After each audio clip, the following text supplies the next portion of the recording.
Polisi y'u Rwanda ikorera mu ntara y'Amajyepfo yataye muri yombi umugabo w'imyaka 32 wo mu karere ka Nyanza.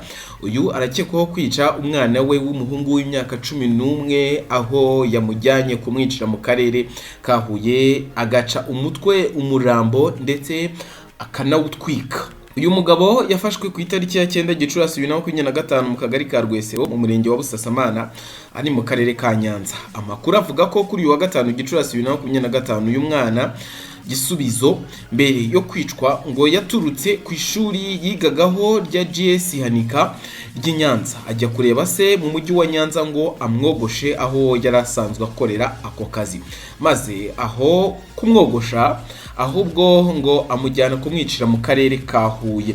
Nyuma yo kumwica ngo ntibyarangiriye aho, ahubwo yamuciye umutwe aranamutwika ariko ntiyakongoka. Nukuvuga ngo yaramutwitse umurambo ntiwashya ngo ukongoke. Umuvugizi wa polisi mu ntara y'Amajyepfo SP Emmanuel Habiyaremye ubwo yaganiraga n'igihe yavuze ko uyu mugabo yahise atangira gushakishwa aho kuwa 9 Gicurasi 2025 yafatiwe mu mudugudu wa Murambi akagari ka Rwesero umurenge wa Busasamana. Uyu akaba yaratawe muri yombi ati akurikiranyweho icyaha cyo kwica umwana we w'imyaka 11. Reka nongere ngo ikaze mu makuru n'ibiganiro byacu bya buri munsi ni wa mwanya tugiye kugaruka ku makuru agezweho. Ayo ni amakuru bari kugenda avugwa hirya no hino mu bitangazamakuru bitandukanye. Mwumvishe yuko iyi duhereyeho ari inkuru y'akababaro, ni inkuru ibabaje ku rwego bigoye no kugira ngo umuntu abyiyumvishe, nubwo nibindi nabwo batari byiza, ariko urakumva izindi nkuru ngo umuntu yisha undi muntu, ariko kumva ngo umubyeyi yiciye umwana we noneho hanamwica urubozo, wagira ngo hari ibindi bintu bapfa, ukibaza noneho n'ibindi bintu bapfa umwana w'imyaka 11 wigaga mu mwaka wa 3 w'amashuri abanza. Imagine, birababaje. Reka tugaruke kuri iyi nkuru tuyinjiremo tumenye ngo byagenze bite. Ese ni ikihe kibazo no mugabo yari afite n'uyu mwana kugeza ubwo amwica urupfu rw'agashinyaguro gutyo? Reka tubane, wowe utajya kure, komeza untiza amatwi nanjye nkwereze akanya kanjye nkubwire byose uko byagenze tanu kwa tanu, uko umwana yavuye ku ishuri, uko yaje kugera kuri se, mbese n'icyo bapfaga. Ese uyu mwana yabanaga na se cyangwa hari ukundi kuntu bari babanye? Reka ngo ikaze kandi mwifurize kugubwa neza aho uri hose ubana natwe hirya no hino ku isi mu bihugu bitandukanye, ubana natwe yaba ari mu Rwanda ndetse n'abari hanze y'u Rwanda. Nge nitwa Doni Dodosi, ninge tugiye kubana.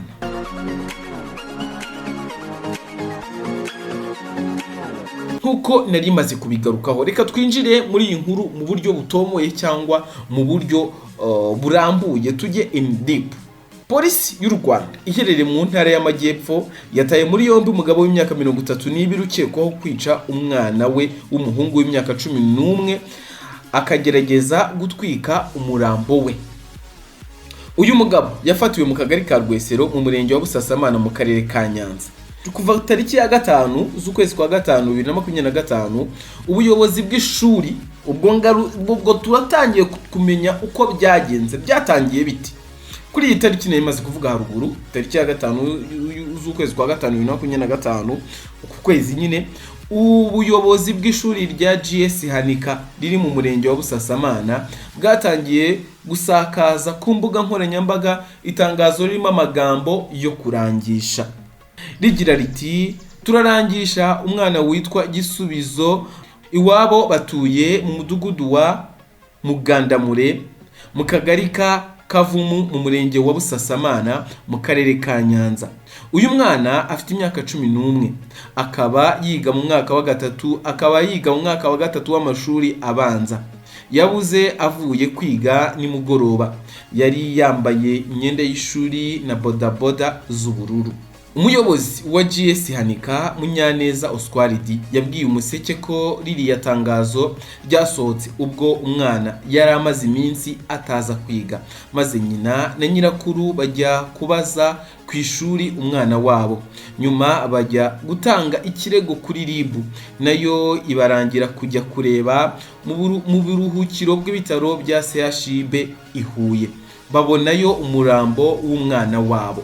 Umunyamabanga nshingwabikorwa w'umurenge wa Kanazi Nkubana Vianney yabwiye Umuseke ko umurambo wa nyakwigendera wabonetse mu ishyamba riri mu mudugudu wa Kanazi, mu kagari ka Gatovu mu murenge wa Kanazi mu karere ka Huye hahana imbibi n'akarere ka Nyanza.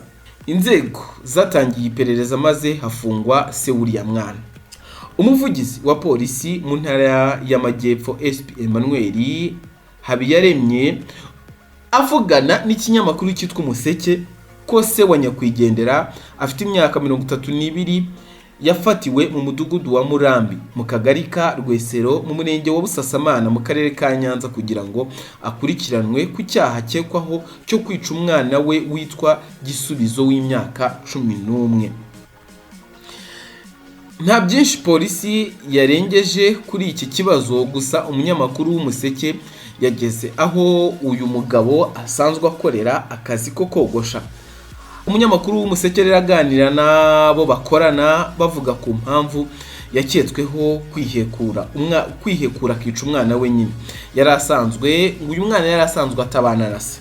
Umwana ngo yagiye kureba se ngo amwogoshe maze niko kumufata amujyana i Huye kumwicirayo. Umurambo awusiga mu ishyamba aragenda. Ababonye umurambo wa nyakwigendera bavuga ko nta mutwe ufite ndetse ngo banamutwitse. Impamvu ukekwa yamuteye kumwica ngo nuko nyina w'uriya mwana mu bihe bitandukanye yajyaga kwaka iposho ibyo kurya ise w'uyu mwana yitwaje uyu mwana nyine yamubyaranye. Ubwo urumva yajyaga kwaka indezo. Uriya mugabo ukekwaho biriya ntiyabanaga n'uriya mwana we ahubwo yari afite undi mugore mukase wa nyakwigendera.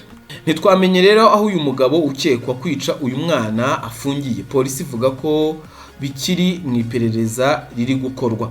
Polisi iraburira umuntu wese wumva ko yavutse undi ubuzima bwe kubireka, kuko nuzabigerageza bitazamugwa amahoro, ahubwo polisi izamufata amategeko agakurikizwa.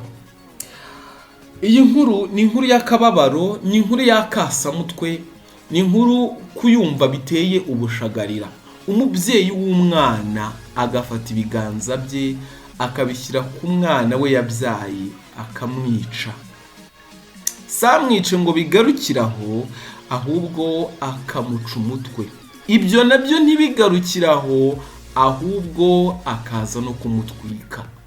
Mbega urwango, mbega ikintu giteye ubwoba ku rwego rwo hejuru, mbega ubunyamaswa. Ndikumva ntazi ukomeze ngewe. Sinzi abantu bankurikiye ukuntu muri kubyumva, sinzi ukuntu abantu munkurikiye muri kubikurikira, ariko ndumva ibi bintu ntabwo ndi kubikurura ngo mbishyikire uburyo ki bishobora kuba byarabaye.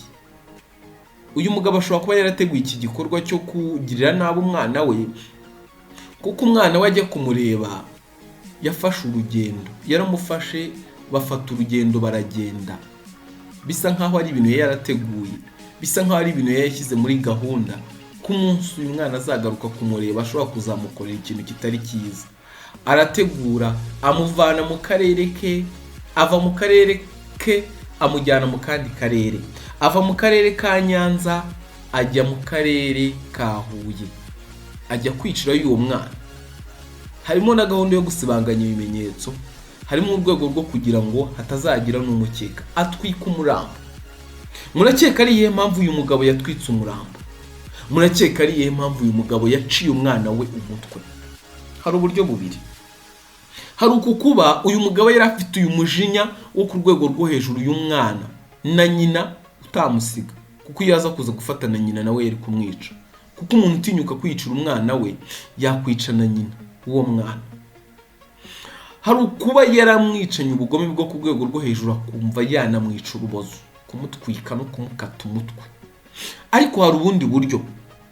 Hari amakuru abantu bafite yuko iyo wishe umuntu mukarebana mu maso, mu mboni z'amaso umusigaramo, ku buryo iyo bari gukora iperereza polisi ishobora kuba yabonamo uwo muntu wishe uwo umuntu baheruka kurebanamo bwa nyuma, akaba ariyo ntandaro yo kuba yagira gute yamukata umutwe. Uyu mugabo ni serial killer. Uyu mugabo ashobora kuba ari umwicanyi wabigize umwuga.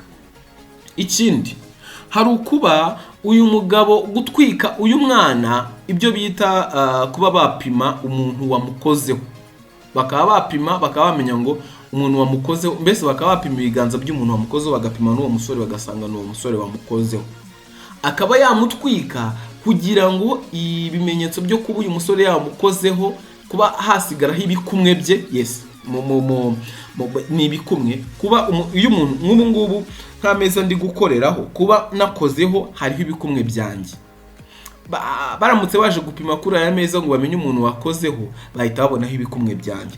Kuba uyu mugabo yarakoze cyangwa kuba uyu mugabo w'imyaka 32 yarakoze kuri uyu mwana hagasigaraho ibikumwe bye, kuba yamutwika ni mu rwego rwo gusibanganya ibimenyetso kugira ngo akureho ibikumwe bye. Uri kumva ko uyu mugabo yari yarateguye urupfu rw'uyu mwana, anitegura n'uburyo agomba kumwica. Ahubwo icyaburaga nuko haburaga ko uyu mwana aragaruka kumureba akaba yamwica. Aba yaranamwishe na mbere, ahubwo nuko mbere tubonye yuko yajyanaga na mama we. Kuri iyi nshuro umwana yagiye wenyine kugira ngo bagire bate bamwogoshe. Kumwica ari kumwe na mama we byari kumugora, ariko kuko ari akana gato k'imyaka 11 kiga muri primaire kaje konyine, ahita asakirwa, ahita abona yuko yarabuze amahirwe yo kumwica, ahita amwica. Mbega icyaha uyu mugabo atababarirwa. Wa mugani ibi bintu n'Imana ntabwo yazabibabarira, birababaje. Ariko reka dutegereze ubutabera, dutegereze icyo ubutabera bugiye gukora kugira ngo bukomeze buze kuza gutanga ubutabera kuri uyu mwana wishwe. Niba n'uyu mugabo iki cyaha yaragikoze abihanwe n'amategeko, iki cyaha agihanirwe. Abaturage nibo bavuga ngo uko igihano cy'urupfu cyavuye mu Rwanda ngo uyu nawe yakishwe. Mana yanjye ni hatari. Reka mushimira ntatinda nkazanamo n'amarangamutima menshi. Reka njye kubatunganyiriza n'andi makuru. Nge nitwa Doni Dodos. Niba ushaka kuzajya ubana natwe mu buryo buhoraho, urakanda kuri subscribe niba utari wayikanda, kugira ngo dukomeze kwiyongera ku mubare munini w'abo tubana. Wasangiza n'abandi iyi nkuru kuko iyi nkuru iteye ubushagarira. Wabasangiza n'abandi ugakora hasi kuri share, hano handitse share, ukabasangiza nabo bakaba bareba ya marorerwa yabaye mu karere ka Nyanza. Ubwo ni mu karere ka Nyanza ni Huye. Niba kandi udukurikira uri hanze, ubona hepfo aho ngaho gato munsi ya video hari ahantu handitse joint, wakoraho ukadutera inkunga kugira ngo zaye dukomeza kubakurikiranira amakuru atandukanye abagenda avugwa hirya no hino mu binyamakuru bitandukanye. Ndabakunda cyane, reka mbatunganyirize n'andi makuru.